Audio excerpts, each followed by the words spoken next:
Jake Collins sat in his small office on New Geneva Space Station, staring at the message on his screen for the third time. He could not believe what he was reading. The words seemed impossible, like something from a bad dream or a joke that had gone too far. The message came from Director Helen Walsh, his boss at the Diplomatic Corps. It was marked as urgent and classified. Jake had opened it expecting another routine assignment, maybe a trade negotiation with the mineral miners from Kepler Station, or a cultural briefing for new ambassadors. Instead, he found himself reading the strangest request he had ever seen. In his 5 years as a diplomat, Queen Zalara of the Vaethis Empire wanted a human to live with her daughter. Not just any human, but specifically him. The request had come through official channels, complete with royal seals and diplomatic protocols. The Queen had asked for Jake Collins by name, though he had never met her or any member of the Vaethis royal family. Jake pushed back from his desk and walked to the small window that looked out into space. Beyond the station's rotating rings, he could see the distant stars that marked the edge of human territory. Somewhere out there, past the neutral zone, lay the Vaethis Empire. It was a place few humans had ever visited, and fewer still had returned from unchanged. The Vaethis were unlike any species humanity had encountered. They stood nearly 8 feet tall, with sleek fur that changed color with their moods and eyes like golden fire. They moved with the grace of predators and spoke in voices that could purr like cats or roar like lions. Their technology surpassed human achievements in many ways, but their culture remained a mystery wrapped in layers of tradition and secrecy. For 30 years, humans and Vaethis had maintained an uneasy peace. There had been no wars, but there had been no friendship either. Trade between their species was limited and carefully controlled. Diplomatic meetings happened rarely and usually ended with more questions than answers. Most humans viewed the Vaethis as dangerous aliens who tolerated humanity only because fighting would be too costly. Jake had studied the Vaethis during his training, but he had never expected to work with them directly. His specialty was first contact protocols with new species, not managing relationships with established powers. He was good at his job because he could stay calm under pressure and find common ground between different groups. But this assignment felt different from anything in his training manual. The message explained that Princess Kira, the Queen's daughter, needed to learn about human culture.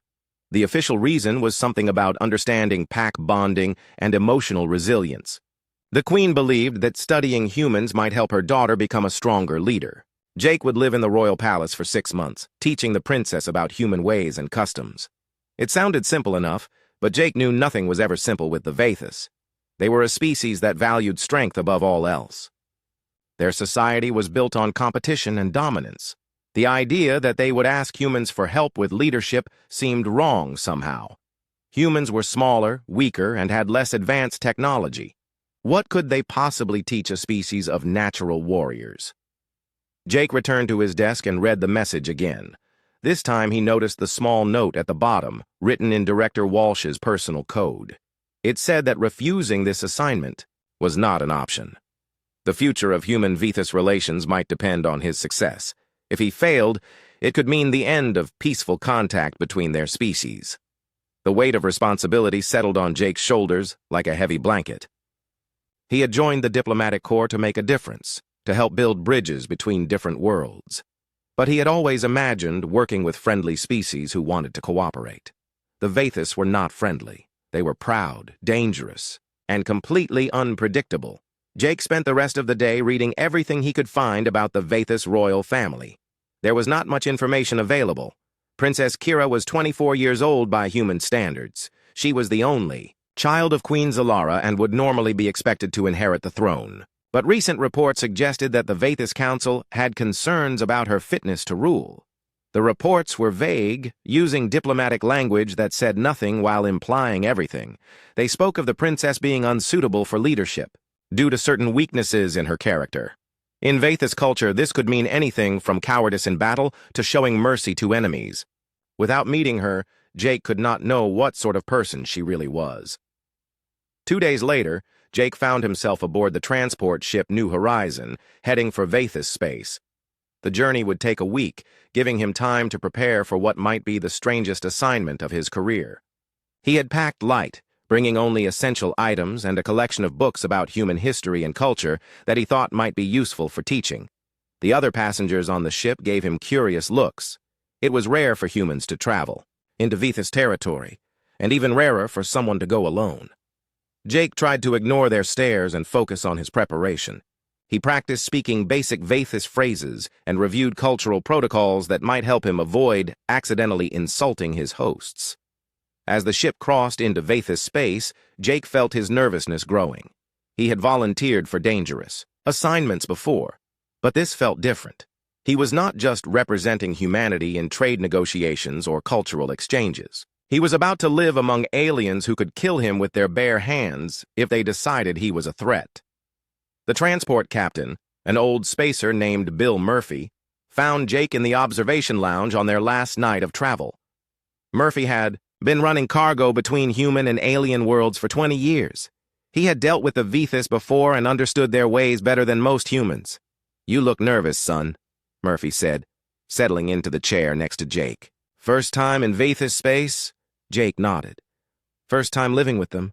I keep wondering what I've gotten myself into." Murphy smiled. "The Vethys aren't as scary as people think. They're dangerous, sure, but they're also honorable. If Queen Zalara gave you safe passage, you'll be protected. The real trick is understanding what they want from you." "What do you think they want?" Jake asked. Murphy was quiet for a long moment, watching the stars stream past the window. "In all my years dealing with aliens, I've learned one thing. When they ask for help, it's usually because they need something they can't get anywhere else. The question is, what do the Vethys need from humans that they can't get from their own people?" That question stayed with Jake as the New Horizon approached Thalar Prime, the Vethys homeworld. Through the observation deck windows, he could see a blue-green planet covered in crystal cities that sparkled like jewels in the sunlight. It was beautiful and alien, a world that had never known human footsteps until now. As the ship entered orbit, Jake realized there was no turning back. In a few hours, he would be standing in an alien palace, face to face with a species that could destroy humanity if they chose to do so. All he had to protect him were his diplomatic skills and the hope that Queen Zalara's invitation was genuine. The adventure that would change two civilizations was about to begin. Jake's first view of the royal palace took his breath away. The massive structure rose from the center of the Vethys capital like a mountain of living crystal. Towers twisted toward the sky in impossible spirals, their surfaces catching and reflecting light in patterns that hurt to look at directly. Everything was built on a scale meant for beings twice his size, making Jake feel like a child in a world designed for giants. The shuttle that carried him from the New Horizon landed on a platform high above the city. Jake stepped out into air that tasted of ozone and flowers, under a sky that was just slightly more purple than blue. Two Vethys guards waited for him, their golden eyes watching his every movement with the intensity of hunting cats. The guards were even more impressive in person than in the videos Jake had studied. Their fur was deep blue-black with silver markings, and they moved with fluid grace that suggested incredible strength held in perfect control.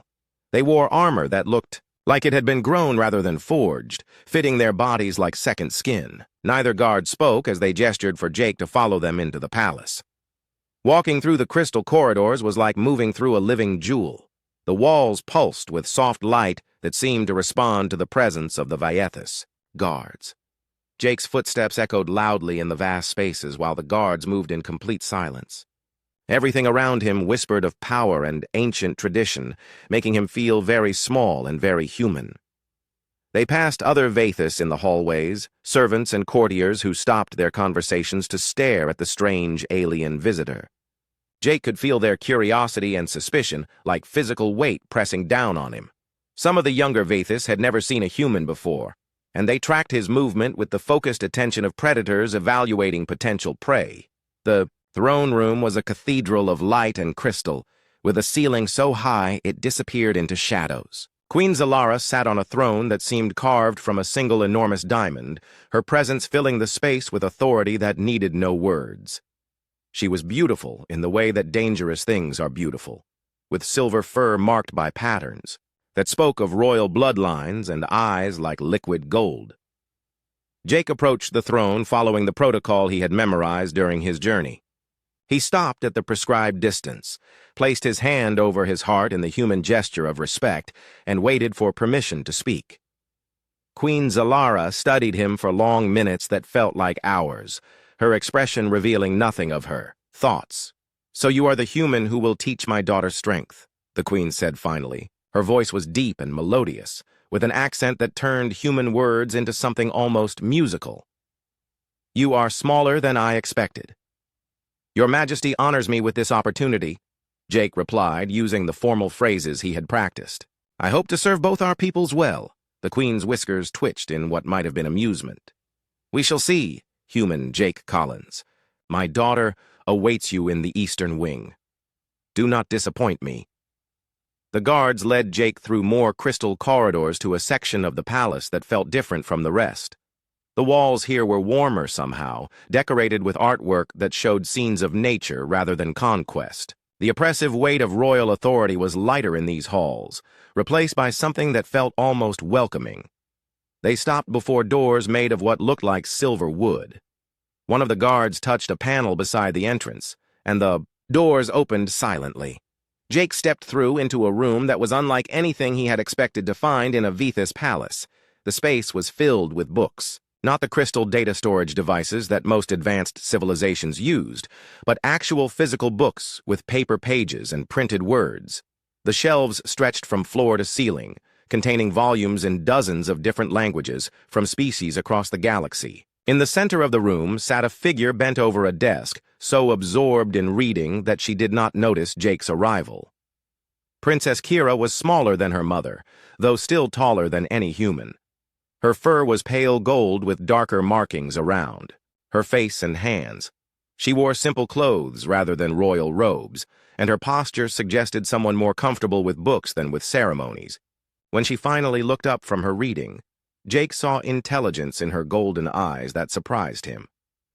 "You must be the human diplomat," she said, setting aside her book and rising gracefully from her chair. "I am Kira. I apologize for not greeting you properly, but I was finishing a fascinating chapter about human military tactics during your Second World War." Jake blinked in surprise. He had expected to meet a weak princess who needed lessons in strength. Instead, he found someone who was already studying human culture with the intensity of a scholar. "Your Highness speaks excellent standard," he said, using the common language of interstellar diplomacy. "I have been preparing for your arrival for months," Kira replied. "I have read everything I could find about human civilization. Your species is quite remarkable, though I suspect most of my people would not agree with that assessment." There was something in her tone that made Jake look at her more carefully. "What do you mean, Your Highness?" Kira glanced toward the doors, then moved closer to Jake and lowered her voice. "May I speak freely, Jake Collins? Here in my private rooms, we can dispense with some of the formal protocols." Jake nodded, though he was not sure what to expect. "The truth is that this cultural exchange was my idea, not my mother's," Kira said, quietly. "I convinced her that learning about human pack bonding might help me become a stronger leader. But that was not the real reason I wanted you here." "What was the real reason?" Jake asked. Kira walked to one of her bookshelves and pulled out a thick volume. Jake could see that it was a history of human diplomacy, with pages marked by dozens of bookmarks. "I believe the future of our species depends on learning to cooperate with other civilizations rather than dominating them. But such ideas are considered heretical in Vethys society. If I express these beliefs openly, I would be removed from succession and possibly exiled." Jake felt his understanding of the situation shift completely. "So, you brought me here to help you develop these ideas in secret?" "Exactly," Kira said. "My mother and the council believe I am weak because I prefer negotiation to conquest.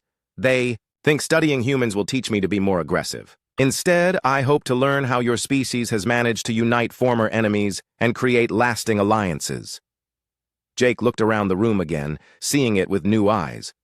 The books were not just decoration, but tools of research. The artwork on the walls depicted scenes of cooperation between different species, not just nature scenes. Princess Kira had created a hidden sanctuary for ideas that could get her killed in her own society. "This is incredibly dangerous for you," Jake said. "If your people discover what you're really trying to do, then I will face the consequences," Kira replied. "But if I do nothing, my people will continue on a path that leads only to isolation and eventual decline. The galaxy is changing, Jake Collins. Species that cannot adapt will not survive." Over the following hours, Jake began to understand just how complex his assignment really was. Kira showed him maps of Vathis territory that revealed a civilization, under pressure from all sides. Other species were forming alliances that excluded the Vathis.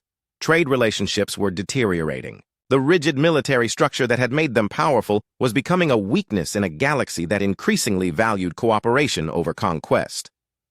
"My mother is not a fool," Kira explained as they walked through her private garden. "She sees these changes happening, but she is trapped by tradition and the expectations of the Council. She cannot openly embrace new ideas without appearing weak. That is why she needs me to find a different path." "And you think humans can show you that path?" Jake asked. Kira stopped beside a fountain carved from blue crystal. "Your species has accomplished something that no other civilization has managed. You have taken a planet full of competing tribes and nations and united them into a single peaceful federation. You have turned former enemies into allies and former colonies into partners. If anyone can teach us how to build bridges instead of walls, it is humanity." As the artificial day cycle of the palace began to dim, Jake realized that everything he thought he knew about this assignment had been wrong. He was not here to make a weak princess stronger in the traditional Vathis sense. He was here to help a visionary leader develop ideas that could transform an entire civilization. The challenge was enormous, and the risks were deadly. If they were discovered, both of their species could pay the price. But as Jake looked at the intelligent determination in Kira's golden eyes, he began to believe that maybe, just maybe, they could change the galaxy. The real work was about to begin. The weeks that followed changed everything Jake thought he knew about the Vathis and about himself. Each morning, he and Princess Kira would meet in her private study to begin what appeared to be formal cultural lessons. To any observer, it looked like Jake was teaching the princess about human customs and traditions. In reality, they were exploring ideas that could revolutionize both of their civilizations. Kira proved to be the most brilliant student Jake had ever encountered. She absorbed information about human history and politics with incredible speed, asking questions that cut straight to the heart of complex issues. When Jake explained how the United Nations had grown from a small peacekeeping organization into the foundation of Earth's global government, Kira immediately saw parallels to problems facing the Vathis Council. "Your species learned to see diversity as strength rather than weakness," she observed after Jake finished describing humanity's integration of various ethnic and cultural groups. "We Vathis view any difference as a potential threat to unity. But perhaps that is why we struggle to grow beyond our current borders." In return, Kira shared the hidden wonders of Vathis civilization with Jake.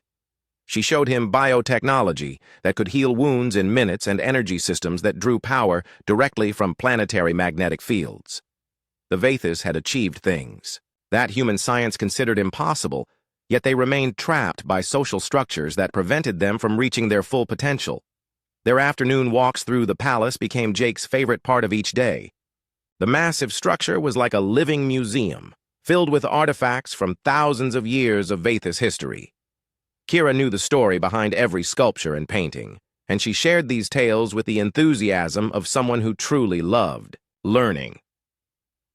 It was during one of these walks that they encountered their first real crisis. They had ventured into the lower levels of the palace, areas that housed the support staff who kept the royal residence functioning. Jake was surprised to discover that these levels were populated by Vathis who looked different from the warriors and nobles he had seen in the upper areas. These Vathis were smaller and more delicate, with fur patterns that favored browns and grays instead of the bold colors worn by the upper classes. They moved quickly through their duties, always keeping their eyes down when members of the royal family passed. Jake realized he was seeing the servant class of Vathis society, people who were essentially invisible to the nobility. "They are the HFY," Kira explained quietly as they walked through a corridor lined with workshops. In your language, you might call them workers or artisans. They maintain our technology and create the beautiful things that make palace life possible. Jake watched a group of HFY repairing what looked like a complex energy conduit. Their movements were precise and coordinated, suggesting years of training and natural skill. They seem very talented, he said. They are essential to our civilization, Kira agreed. Yet most of my people treat them as if they were barely intelligent animals. It is one of the great shames of our society. As they continued their tour, Jake noticed that many of the HFY workers looked ill. Their fur had lost its natural luster, and they moved with the slow care of people fighting exhaustion. When he mentioned this to Kira, her expression grew troubled. I have noticed this, too, she admitted. Something is affecting their health. But the palace doctors refuse to examine them properly. They say it is not worth wasting medical resources on servants. Jake felt anger rising in his chest. The casual cruelty of the attitude shocked him, even though he had read about similar prejudices in Vathis society. What if we examined them ourselves? He suggested. Human medical knowledge might offer a different perspective on their condition. Kira's eyes brightened with interest. Do you think that would be possible? Let's find out, Jake said, working. Together in secret, they began visiting the lower levels regularly under the pretense of Jake learning about different aspects of Vathis culture. Kira used her status as a princess to question the workers about their symptoms, while Jake applied his basic medical training to observe their condition. It did not take long to identify the problem. The HFY were suffering from a form of radiation poisoning caused by poorly maintained energy conduits throughout the lower levels. The shielding on the power systems had degraded over time, exposing the workers to constant low-level radiation that was slowly killing them. The symptoms were subtle enough that the palace doctors had dismissed them as signs of laziness or poor health. This is completely preventable, Jake said, as he and Kira reviewed their findings in her study. Human medicine has dealt with similar problems for centuries. We know how to treat radiation exposure and how to improve the shielding to prevent further contamination. But if we reveal what we have discovered, we will have to explain how we learned about it, Kira pointed out. My mother would not be pleased to know that I have been spending time with servants instead of focusing on leadership training. Jake thought about this for a moment. What if we presented it as part of your education? You could tell the Queen that studying human approaches to worker safety taught you to look at problems from a different angle. It was a risky plan, but Kira agreed to try it. The next day, she requested an audience with her mother and presented their findings as if they were the natural result of her cultural education with Jake. She explained that human concepts of caring for all members of society had helped her notice problems that others had missed. Queen Zalara listened to her daughter's report with growing interest. When Kira finished, the Queen was silent for several minutes, her golden eyes studying both her daughter and Jake with calculating intensity. You are telling me that the humans' teaching methods led you to discover a serious health crisis that our own doctors missed? The Queen asked finally. Yes, Mother, Kira replied. Jake's lessons about human leadership principles taught me that true strength comes from protecting all members of society, not just the powerful ones. The Queen's whiskers twitched in what Jake was beginning to recognize as a sign of approval. Very well. You will oversee the treatment of the affected workers and the repair of the shielding systems. If your human methods prove successful, it will be a valuable lesson for the Council. Over the following weeks, Jake and Kira worked together to implement a comprehensive solution to the radiation problem. They combined human medical treatments with Vathis biotechnology to heal the sick workers more effectively than either approach could have managed alone. The improvement in the HFY's condition was dramatic and undeniable. More importantly, word of their success spread throughout the palace. Jake began to notice that other Vathis were looking at him with curiosity, rather than suspicion. Some of the younger courtiers even began approaching him with questions about human culture and methods. It seemed that their unconventional approach to problem-solving was earning them unexpected respect. However, not everyone was pleased with these developments. Lord Commander Vex, the leader of the traditionalist faction in the Vathis Council, viewed the growing influence of human ideas as a dangerous threat to Vathis purity. He began spreading rumors that Princess Kira was being corrupted by alien influences and that she was becoming dangerously sympathetic to inferior species. Jake first became aware of Vex's opposition during a formal dinner in the Great Hall. The Lord Commander made a point of questioning Jake's methods in front of the assembled nobles, suggesting that human approaches were suitable only for weak species that lacked natural strength. Humans succeed through cooperation because they are too feeble to succeed through individual excellence, Vex declared, his voice carrying clearly through the vast room.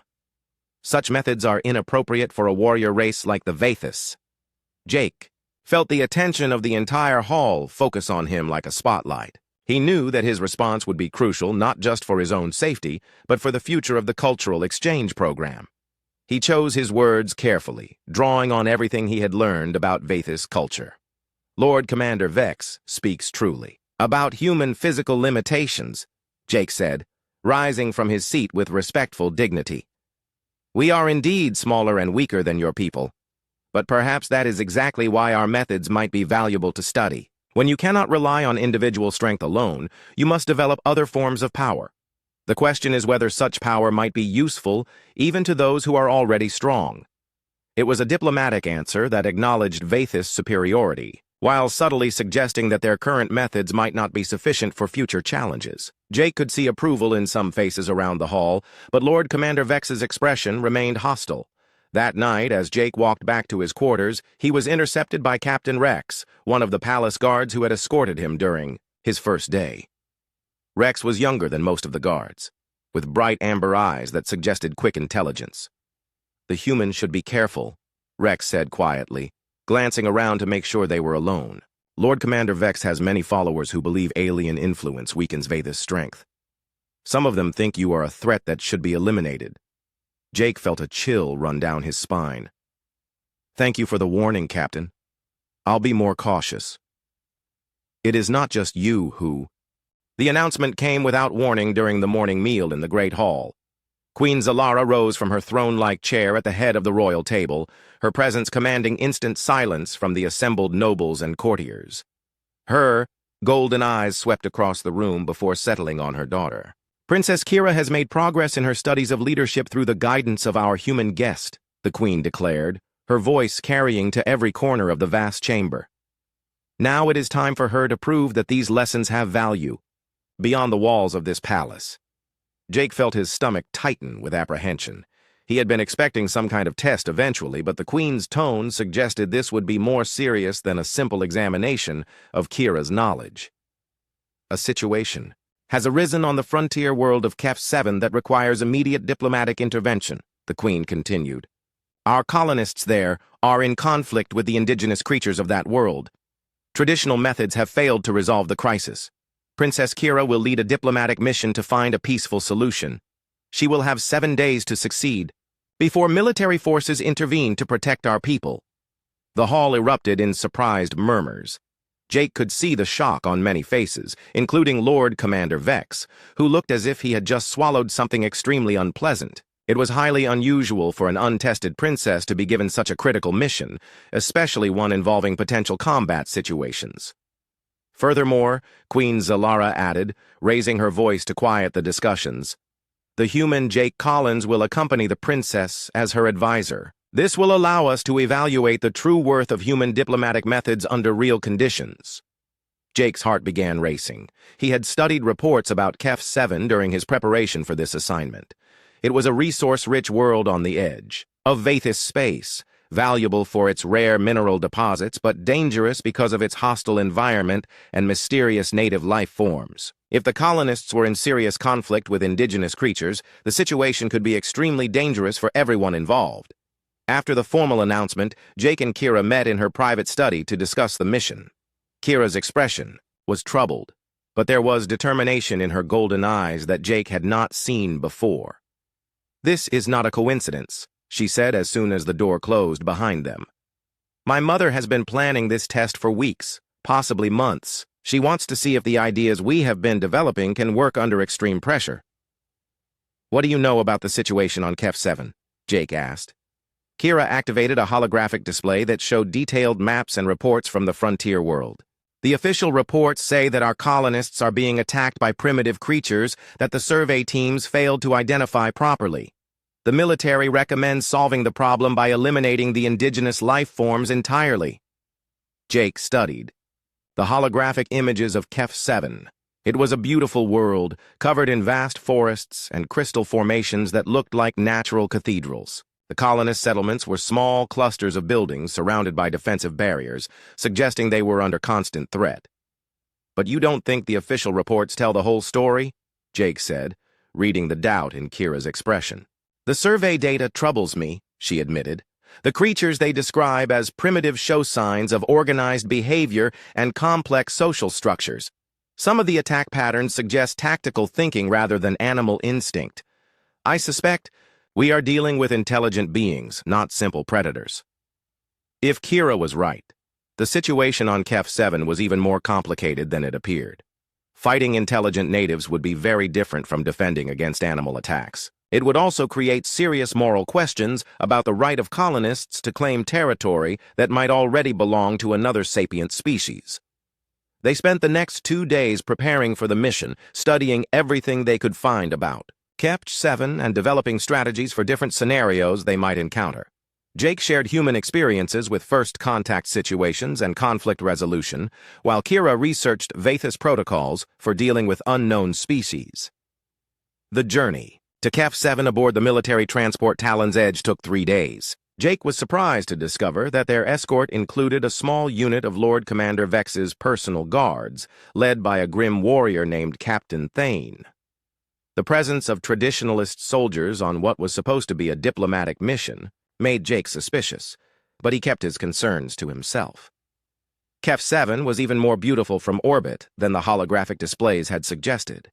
The planet's surface sparkled with crystal formations that caught and reflected the light of its pale sun, creating patterns that shifted like living art. The colonist settlements looked tiny against the vast wilderness, like small islands in an ocean of untamed nature. They landed at the main colony, a cluster of buildings called Haven Point that housed nearly 1,000 Vaethis settlers. The colony administrator, Director Kane, met them at the landing platform with a security escort that suggested the situation was indeed serious. Director Kane was an older Vaethis with gray-streaked fur and scars that spoke of long experience on dangerous frontier worlds. His briefing painted a picture of escalating conflict that had already claimed several lives on both sides. "The attack started 6 months ago," Kane explained as he led them through the colony's defensive perimeter. "At first, we thought they were just animal raids for food or territory, but the creatures have been growing bolder and more organized. They strike at our mining operations and retreat before our security forces can respond effectively." Jake examined the damage from the most recent attack. The mining equipment had been disabled with what looked like surgical precision rather than random destruction. Power cables had been severed at exactly the right points to shut down operations without causing dangerous explosions. It suggested intelligence and technical knowledge that contradicted the idea of primitive creatures. "Has anyone attempted to communicate with these beings?" Kira asked. Director Kane looked at her with surprise. "Communicate? Your Highness, these are dangerous predators, not potential trading partners. Our attempts to study them have been met with increased aggression." "What kind of attempts?" Jake inquired. "Standard survey protocols," Kane replied. "Motion sensors, recording devices, sample collection. We need to understand their behavior patterns if we're going to defend against them effectively." Jake exchanged glances with Kira. To human thinking, the Vaethis approach sounded more like preparation for war than genuine efforts at understanding. Motion sensors and sample collection would seem threatening to any intelligent species, especially one trying to protect its territory from unknown invaders. That evening, Jake and Kira reviewed all available data about the indigenous creatures. The evidence increasingly pointed toward a species that was not only intelligent but possibly more advanced than initially assumed. The attacks on mining operations showed clear understanding of Vaethis technology and careful planning to minimize casualties while maximizing disruption. "They're not trying to kill our people," Kira observed. "They're trying to drive them away, with minimal bloodshed. That suggests both intelligence and a moral code that values life. Which means this whole conflict might be based on a massive misunderstanding," Jake added. "If we could establish communication, we might be able to find a solution that works for everyone." Their chance came the next day when reports arrived of another attack on an outlying mining station. Instead of waiting for security forces to respond, Jake and Kira insisted on traveling to the site immediately to attempt first contact with the creatures responsible. Director Kane objected strongly to their plan, but Kira used her royal authority to override his protests. They traveled to the mining site with a minimal escort, carrying communication devices and translation equipment that Jake hoped might help them establish dialogue with the indigenous beings. The mining station was located in a crystal forest that reminded Jake of a natural cathedral.